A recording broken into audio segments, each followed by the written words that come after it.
Hello, it's James McCracken with you in this second video in this training around how to set up some of your online tools in order to be ready to work more remotely.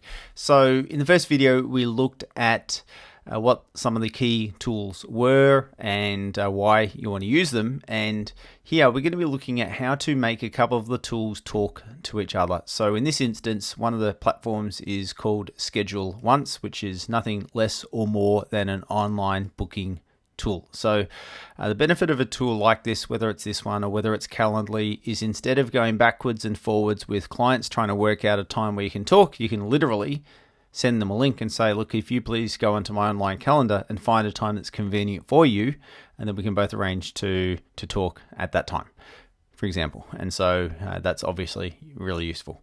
And whether it's ScheduleOnce or whether it's another platform like the one over here called Calendly, which I'll show you in a separate video how to set up. And in my opinion, it's beneficial to have it talk to a tool like Zoom, which is here, so that when the client receives the email invitation in their inbox to confirm that the meeting has been booked, so they'll do the booking and then they'll receive a notification to confirm the booking, which they can obviously select yes to, and it'll then upload in their own calendar. Is that it will also provide them a link automatically to a unique Zoom meeting. So for example, let's just have a look at this. What do I mean? Is if I increase the size of this. So this person, Liz Wilson, I gave her a link to my ScheduleOnce podcast booking option. And so that's exactly what Liz did. She keyed in a couple of details, but what she received is a meeting notification to say that the calendar appointment had been booked in, and she received her own Zoom link, which is the same one that I received, of course. So that way, at the time of the appointment, we both click on that link, and then we obviously start talking with each other. And that's what I want you to be able to do too, so that it's clearly going to be convenient for you and for your clients. So with that in mind, you'll see that I've already got an account. So I've already set mine up, but setting the actual the tool up, in this instance ScheduleOnce, is really straightforward. I'd encourage you, let's just have a look at the pricing here, to use this one, which is what I use. And so you get up to 3 users and you get a couple of different meetings. So you might have, for example, a 20-minute exploratory meeting. We'll call it an intro call. You might call it 30 minutes. It's really irrelevant. All right. And the second one might be an hour-long call. And the only difference being is that when they select one of those two options, is it's only going to book out that much time in your calendar. Now, there's some functionality I'm not going to take you through today, but just so you're aware, if you had, for example, a 30-minute option that you booked in with the client, but you're prone to be going, for meetings to go for 35, 40, 50 minutes, you can actually set the parameters up in your platform so that there must be a half an hour gap between when people book. So if you know you're going to go over and the appointment starts at 11:30, it's meant to finish at 12, but in reality, you think it's really going to finish at 12:15. Well, you can set your calendar up to say, well, don't book another meeting for half an hour until after this one ends. So if it's meant to end at, say, 12 in the calendar, then the next one's clearly not going to start until 12:30. So you can set those little parameters up so that you're not finding yourself in a bit of a jiffy or a bind with some of those ways of how you work with your clients. So it's really affordable, $15 a month. That's US pricing. And once you have the tool, like I was suggesting earlier, is that you want to connect it with Zoom. Now, before we have a look at Zoom, when you go into the setup side of things, so let's just go back here. There is a little bit of work, and I'm not going to, for this video, walk through all of the detail. I shouldn't say all of, it's not too much detail, but there's a bit of setting a couple of parameters here, so that in my case, you'll see that I've got one option, which is a 15-minute meeting, right? That's an initial conversation that I organize or offer to people. And then there's a 30-minute podcast interview. And you can do whichever of these that your heart desires, right? The world's your oyster as far as those options go. And then there's a couple of different questions you could do here in order to help make it more productive for you. So in this Let's just have a look at it for a second. I can set it up so that there's some extra questions that sit underneath this. So when people are filling out this 15-minute meeting time, that they are asked to answer some questions through the process as well. And let's just have a look at that. Not there. So where would that be? You can see it's been a while since I've played with this. For right now, it's really not the be-all and end-all. Actually, while I've just clicked through this page, I've got my main account actually sits on that URL. So even though my email to clients is different, that's where everything goes through to. That's my main calendar at the back end. So you can set up for where your main calendar is, because clearly ScheduleOnce wants to or will be integrating with either your Gmail calendar or your Microsoft calendar, or whichever other option you use. But like I say, is that there's a little bit of extra questions you can put into the calendar entry to request information. So you might, for example, be saying, do you have a home loan? What sort of lending option are you most interested in finding out more about, e.g. refinance, purchase? So that would mean irrelevant of whether it's a first home purchase or an upgrade, or investing. So you can put those little parameters in. It's entirely at your discretion. I think there's a fine line, particularly if you're offering this to new clients, between asking for too much before you've even had a conversation versus getting them to, or enabling them to book in if you're comfortable about doing that. And of course, you get to have that conversation with them through Zoom. So with that said, let's now quickly jump over here for a moment and look at Zoom as well. So the thing I want to bring to your attention is this. So the first option for Zoom is free. So what that means is you can talk to a client. If they're logging in through one link, and let's say it's Mary and John who are at home in their home office, they've clicked the link you've given them. You can have a meeting for as long as you're able, and there's no time limit on that. But let's say you've given that meeting and Mary's logged in at home. Say John's at home and Mary's at work at her office. And so they're logging in for two separate locations. You're logging in, of course, from your own location, whether that's in your own office or at your own home. What that means is that you've actually got more than two people on the line now, which means that your meeting is limited to 40 minutes only. And what I don't think you want is to have a person at 39 minutes, or for you at 39 minutes, to say, hey, look, guys, can you sort of hurry things up here and make a decision, because the Zoom meeting's going to finish in 1 minute. I mean, you can, by definition, click back on the link once you're kicked out and continue the conversation. But from a user experience point of view, it's just not a good one.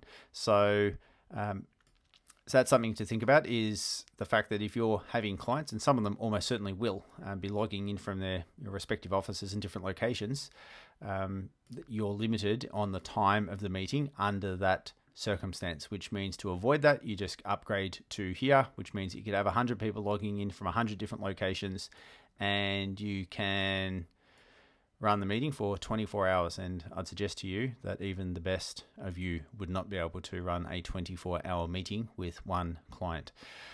Boy, that'd be something, eh? But anyway, let's keep moving on. So $15 for having that functionality, absolutely worth it. Rock solid platform. Doesn't really matter which of these you choose. They're really both extremely reliable. Well, it's actually the same platform. You just have more functionality here. Super reliable. I cannot really remember a time when I've had a problem with Zoom in terms of the user experience or them hearing and understanding me. It's incredibly clear, and if you couple that up with a good quality webcam, then frankly it's a good quality experience for the user. And I know brokers that conduct a lot of business this way, so you certainly wouldn't be breaking new grounds to set this up. So there's your couple of options. Now, if we were to go back here to ScheduleOnce, what you can do is, let's go to integrations. So integrations, once we're on integrations, we want to select an option. By the way, if you ever get lost with this, you can just click on help, right? And that's actually how I found out about this to start with. I didn't dream it up and just click around. I'm pretty sure I clicked on in-app support. I typed in, actually here it is. Let's go back. And let's type that up again. I typed in Zoom and, ScheduleOnce connector. Now, the good thing about these two tools is that they connect directly with each other. And what I mean by that is think about it like this. If you need to give money to someone, transfer it online, well, you can either wire it directly to that person, or you can go through a third-party intermediary that will then transfer it for you, right? There's a tool out there called Zapier, by the way, where for some apps, that's how the two tools talk to each other, is through that third-party intermediary, which is called Zapier. In this instance, you get to so-called wire it directly, meaning that you connect Zoom direct to your ScheduleOnce. So my apologies if I'm talking a little bit more than you need to know. I'm going to disconnect my account just so we can see this in action once again. So let's go through it once more, and we'll see the steps. So Zoom. ScheduleOnce is requesting access to your Zoom account. Authorize that. Connecting. You are now connected to your Zoom account. Configure. Go to setup, booking page, locations. This is a virtual meeting. Enter your Zoom settings. So, or remember that part. Go to setup, booking page, locations.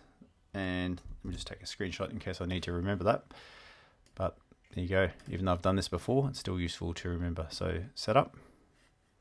So I'm going to cheat here and look at that screenshot again. So let's just have a look at that. Go to setup, which we're on, booking page, locations. So booking page.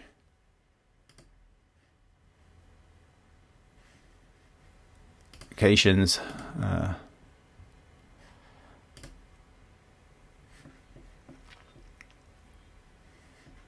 Location settings.